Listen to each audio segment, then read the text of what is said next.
This is the rarest Japanese book we've ever had at Peter Harrington. Its English title is Military Defense of a Maritime Nation, and it was privately published by the author Hayashi Shihei between 1786 and 1791.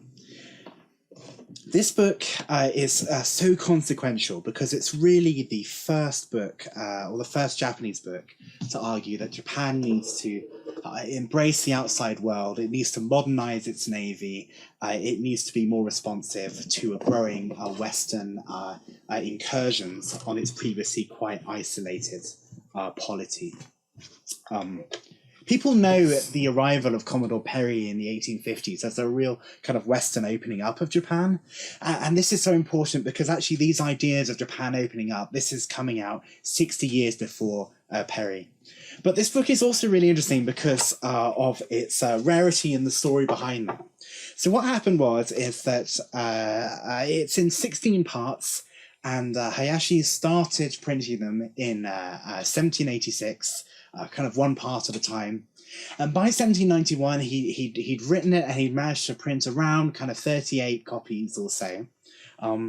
But his thesis of Japan opening up really annoyed the shogunate, and he was actually arrested. He was put in prison. The woodblocks for the book were burnt. Copies were confiscated, and so this is the only copy which is in private hands. There are several in institutions in Japan, but this is the only privately circulating copy that we know of. You can see this copy is in really nice condition. Let me just show you a little bit of the inside. And so alongside the text, we're just talking about the need for modernization, the need for Japan to have more naval armaments. You can see it has these absolutely kind of wonderful illustrations. I'm just trying to find a couple here. Which illustrates some of the technologies and methods that Japan might develop to do this. This is a really wonderful book. And as I said, it's just very, very rare because copies were confiscated and the blocks were burnt. This copy has a very interesting history. It has quite a few ownership stamps in it. Let me just show you the beginning. So has these kind of ownership seals in it, and also at the back.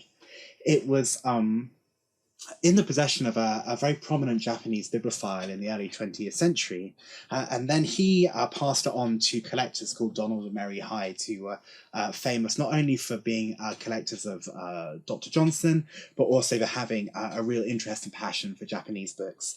And this kind of box construction you see here was set up for them, and then this sold as part of their very famous sale in 1988 in America. This is an absolutely wonderful book, really consequential. One historian has described it as epoch-making. The author went to prison and died soon after, so it had a bit of a sad end. But then it wasn't published again until the 1850s, and we have that second edition as well, which you can see on our website.